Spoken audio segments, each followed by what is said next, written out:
तीर्थराज पुष्कर की पवित्र धरा इन दिनों एक अद्भुत आध्यात्मिक अनुष्ठान की साक्षी बनी हुई है। छोटी बस्ती स्थित शमशान स्थल में अघोरी सीताराम बाबा के आश्रम पर नाथ संप्रदाय की प्राचीन और अत्यंत कठिन 9 धूड़ी अग्नि तपस्या जारी है। चारों ओर धधकती अग्नि, उठती लपटे, भस्म से आच्छादित साधक और शिव मंत्रों की अनुगूंज पूरे वातावरण को अलौकिक बना रही है। ये तपस्या श्रद्धालुओं और स्थानीय लोगों के लिए आकर्षण और आस्था का केंद्र बनी हुई है। इस विशेष साधना का मुख्य केंद्र है रूसी मूल की साध्वी योगिनी अन्नपूर्णा नाथ, जो 9 धूड़ियों के मध्य बैठकर प्रतिदिन 3.25 घंटे तक शिव साधना और गुरु बीज मंत्र का जाप कर रही हैं। उनके साथ गुरु बाल योगी दीपक नाथ भी कठोर तप में लीन है। यह अग्नि तपस्या 3 मई से प्रारंभ हुई है और 25 मई तक निरंतर जारी रहेगी। तपस्या का क्रम प्रतिदिन सुबह 11 बजे से दोपहर 2:15 तक चलता है। इस दौरान साधक अग्नि की तीव्र तपिश के बीच एकाग्रचित्त होकर ध्यान और मंत्र जाप करते हैं। धूड़ियों को गोबर के कंडों से प्रज्वलित किया जाता है और हर दिन इनकी संख्या बढ़ाई जा रही है। साधना की शुरुआत 21 कंडों से हुई थी, जबकि अंतिम दिन 108 कंडों से धूड़ियां प्रज्वलित की जाएंगी। वर्तमान में प्रत्येक धूड़ी पर लगभग 40 कंडे लगाए जा रहे हैं। धूड़ियों के बीच केवल 3 से 4 फीट की दूरी रखी गई है, जिससे अग्नि की तपिश अत्यंत तीव्र हो जाती है। साधक अपने शरीर पर गौमय भस्म का लेप लगाकर अग्नि के मध्य साधना करते हैं। पूरे क्षेत्र में हवन की सुगंध, धुएं के बीच गूंजते शिव मंत्र और साधकों की गहन एकाग्रता श्रद्धालुओं को गहरी आध्यात्मिक अनुभूति करा रही है। बड़ी संख्या में श्रद्धालु रोजाना यहां पहुंचकर साधना के दर्शन कर रहे हैं। योगिनी अन्नपूर्णा नाथ का कहना है कि तपस्या केवल शरीर को कष्ट देने का माध्यम नहीं, बल्कि आत्मशक्ति, जागरण और ईश्वर से जुड़ने का मार्ग है। My sadhana is Goraknath sadhana, and this is the tapasya. Tapasya sadhana different. Okay, I'm making Agni tapasya, and you can read about Agni tapasya in Purana and Veda, and a lot of rishi did this exercise, ascetic exercise. कहाँ के आप रहने वाले हैं और इस सनातन में इतनी रुचि कैसे? Where are you from? Sanatan is Sanatan. You know how to translate Sanatan from Sanskrit? Sanatan is the natural. So Sanatan Dharma is the natural Dharma, no? And there is no any option more, because natural can be only one. And we slowly back to India, you know. I born in Russia with mistake. I back to India and do my karma. Bharat में के tourist visa पे आए थे? भारत में के tourist visa पे आए थे? No, I do not have tourist visa. I have business visa. अबे कितने साल हो गए आपको भारत में?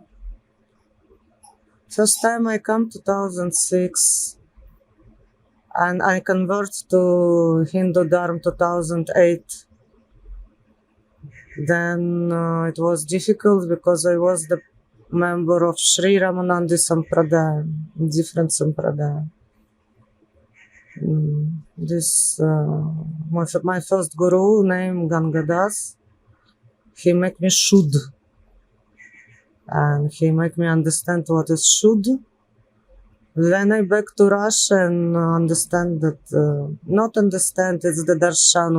When you born in Sanatani, okay, you no need to explain anything.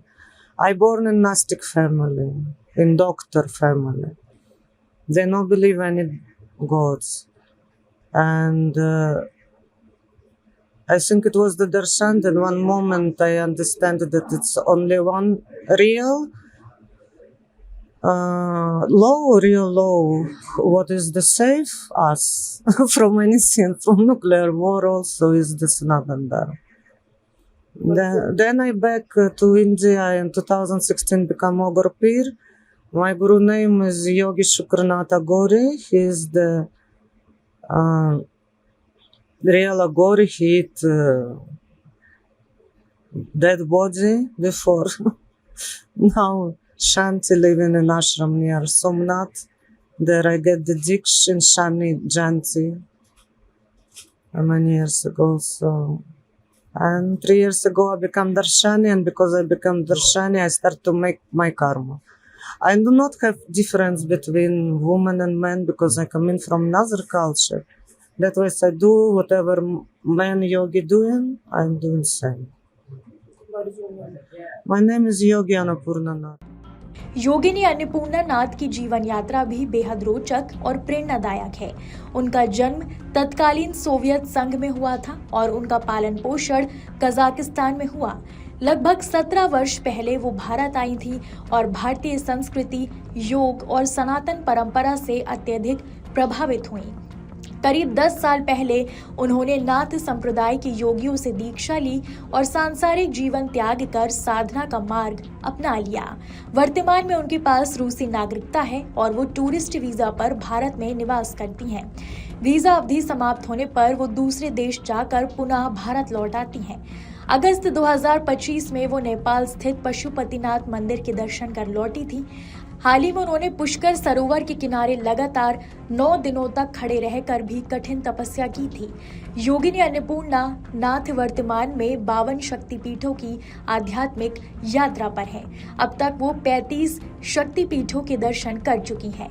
हालांकि पाकिस्तान, बांग्लादेश और श्रीलंका में स्थित कुछ शक्तिपीठों तक वो अभी नहीं पहुंच सकी हैं। वो कहती हैं, भारत की आध्यात्मिक परंपरा और सनातन संस्कृति ने उनके जीवन को पूरी तरह बदल दिया है। अब उनका संपूर्ण जीवन साधना, सेवा और शिव भक्ति को समर्पित है। इस विशेष अग्नि तपस्या का समापन 25 मई को पूर्णाहुति, हवन और विशाल संत भंडारे के साथ किया जाएगा। तब तक पुष्कर का ये शमशान स्थल धधकती धूड़ियों, शिव मंत्रों और साधना की अद्भुत ऊर्जा से जीवंत बना रहेगा। तीर्थराज पुष्कर में चल रही ये तपस्या केवल धार्मिक आयोजन नहीं, बल्कि भारतीय आध्यात्मिक परंपरा, तप और त्याग की जीवंत झलक बन चुकी है, जो देश विदेश से आने वाले श्रद्धालुओं और साधकों को आकर्षित कर रही है। आपके राज्य की खबरें, आपके शहर की खबरें सबसे पहले जानने के लिए देखते रहें अमर उजाला। चैनल को सब्सक्राइब जरूर कर लें और पाएं हर अपडेट।